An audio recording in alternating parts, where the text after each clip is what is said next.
नमस्कार दोस्तों, बहुत बहुत स्वागत है आपका इंडिया इंटरनेशनल के इस प्रोग्राम के अंदर। दोस्तों, पाकिस्तान के अंदर 27th कॉन्स्टिट्यूशनल अमेंडमेंट की बहुत चर्चा है। क्या है उसकी खास बात, बताने की कोशिश करेंगे और इतनी कंट्रोवर्सी क्यों है उसके ऊपर।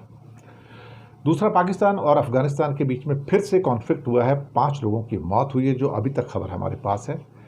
बिहार के इलेक्शन के अंदर पहला फेज तो खत्म हो गया, लेकिन हो सकता है कि एक बड़ा बदलाव होने जा रहा है। कहा जाता है कि जब भी 5% से ऊपर का वोटिंग चेंज होता है या वोटिंग बढ़कर आता है तो बदलाव हो जाता है, सत्ता बदल जाती है। 8% का अधिक वोटिंग हुआ है इस बार। इसके बारे में बात करेंगे। और कुछ हिंदूवादी नेताओं के द्वारा अखिलेश यादव के खिलाफ अपशब्द कहे गए हैं, कुछ जीव वीव काटने की बात कही गई है। ये हिंदू उग्रवाद का एक के बाद एक नया नमूना निकल के आता है और समाज में उसको स्वीकृति मिल रही है। समाज में उसको स्वीकृति मिल रही है, ये दुख की बात है। तो स्वागत है आप सबका। चलिए बात करते हैं सबसे पहले पाकिस्तान के 27th कॉन्स्टिट्यूशनल अमेंडमेंट की।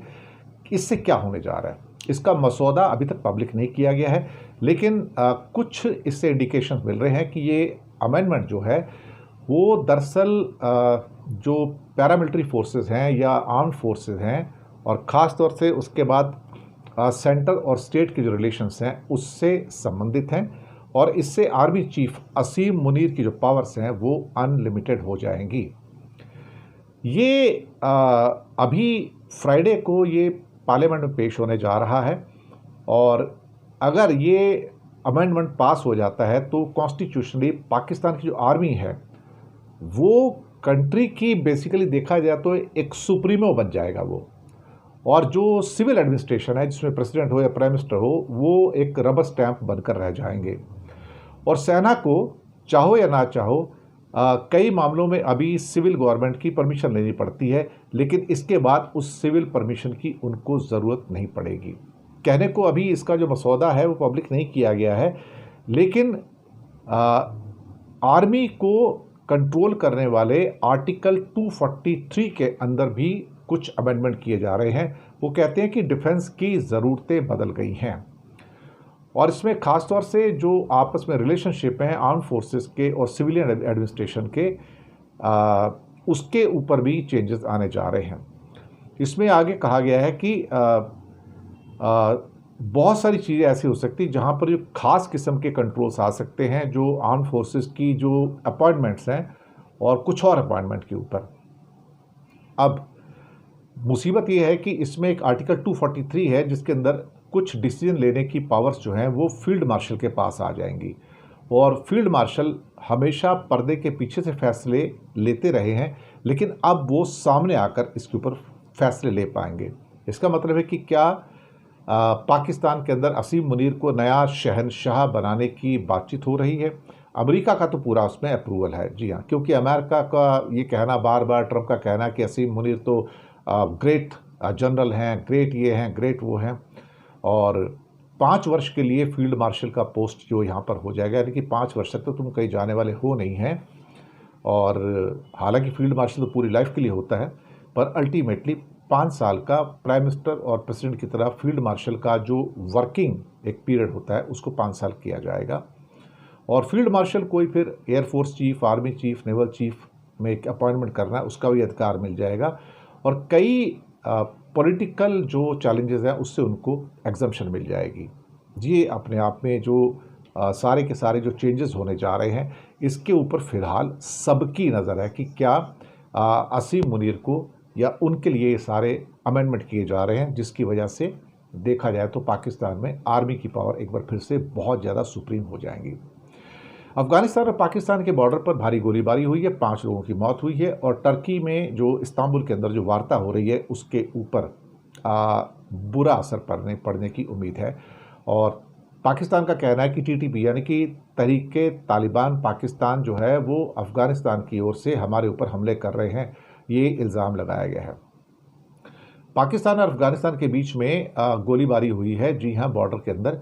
और ये साउथ कंधार प्रोविंस के स्पिन बोल्डक में ये इसकी कुछ आपस में एक्सचेंज ऑफ फायर हुआ है, और जबकि यहाँ पर बातचीत भी चल रही है, और वहाँ पर 5 लोगों की मौत हुई है।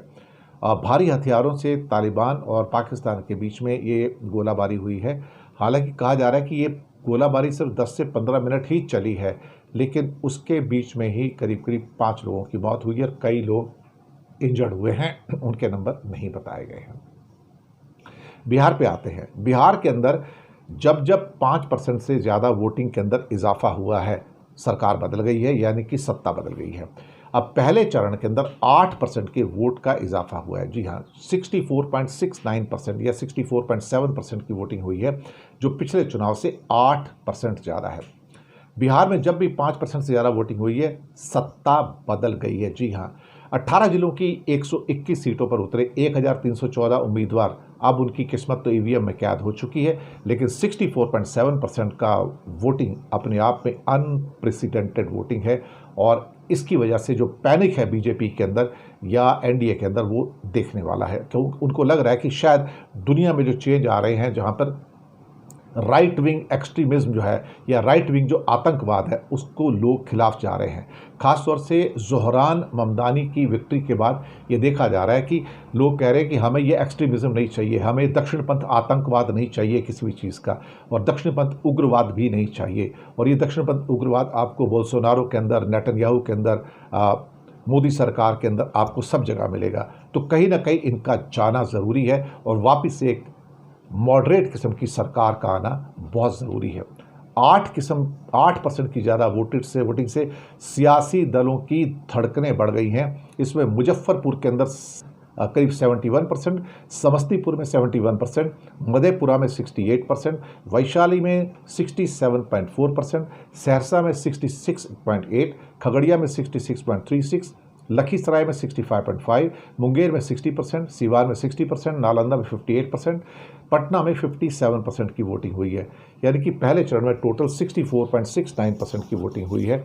ये अपने आप में एक अनप्रेसिडेंटेड वोट है 8% का, और इसका सीधा नतीजा घटने बढ़ने का चुनाव के नतीजों पर पढ़ा जाता है।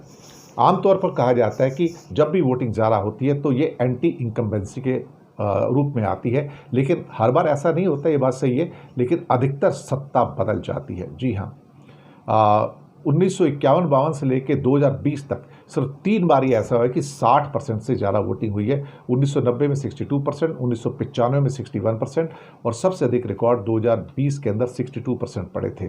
तो यानी कि 1990, 1995 फिर 2020 में, लेकिन इस बार ऑलमोस्ट 64.69, और ये और बढ़कर अभी जो फाइनल नतीजे आएंगे 65, 67, 68 तक हो सकती है।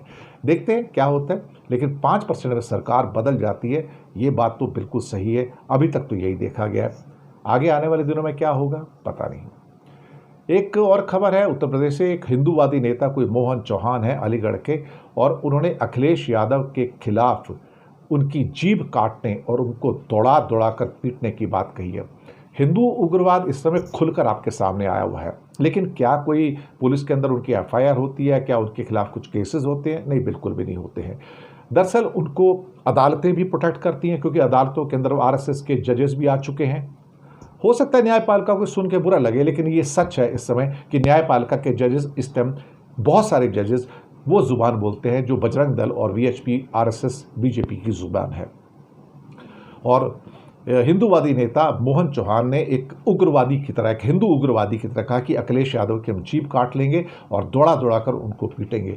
अब ये उनका वीडियो भी वायरल हो रहा है, और ये दरअसल क्या कहा जाए, ये अपने आप में हिंदूवादी नेता कहते हैं कि अखिलेश यादव ने अगर हमारे साधु संतों और सनातन को लेकर कुछ ही बोला तो देश में महासंग्राम होगा। सनातन क्या है? सनातन एक किस्म से हिंदुओं के बीच में वर्ण व्यवस्था को सपोर्ट करने वाला मनुवादी ग्रंथ है, और कुछ भी नहीं है। और सनातन के अंदर हमेशा से हिंदुओं को डिवाइड करने वाली बात की जाती है। वो सनातन है जिसकी ये बात करते हैं, ये जिस सनातन की बात करते हैं वो डिवाइड करने वाला है। और जो सनातन बेसिकली जिसको ये कोट करते हैं, जो ऋग्वेद के अंदर है, ये बुद्धिज्म के अंदर पहली बार आया था, वहाँ पर सनातन जो समथिंग एंडलेस है, जो कंपैशन है, जो करुणा है, जो प्रेम है, जो मोहब्बत है, सौहार्द है, सामंजस्य, उसकी बात होती है। लेकिन ये तो आतंकवादियों की तरह बात करते हैं। तो भगवा उग्रवाद या भगवा आतंकवाद अब आपके सामने कभी आपकी जीभ काटने की बात करता है, कभी आपका गला काटने की बात करता है, कभी गांधी को गोली मारने की बात करता है। यही तो हो रहा है, क्या कहा जाए। अब इसी के ऊपर कम से कम कितने मारपीट, धोखाधड़ी, जानलेवा हमले जैसे 8 मुकदमे ऑलरेडी दर्ज हैं। अब आप क्या कहोगे साहब? ये उत्तर प्रदेश में होता है और उसको योगी आदित्यनाथ की सरकार का पूरा सपोर्ट मिलता है। इनके खिलाफ कोई एक्शन नहीं होता। ये लोग कुछ भी बोल सकते हैं साहब, इनको सारी आज़ादियाँ हासिल हैं। धन्यवाद आप सबका।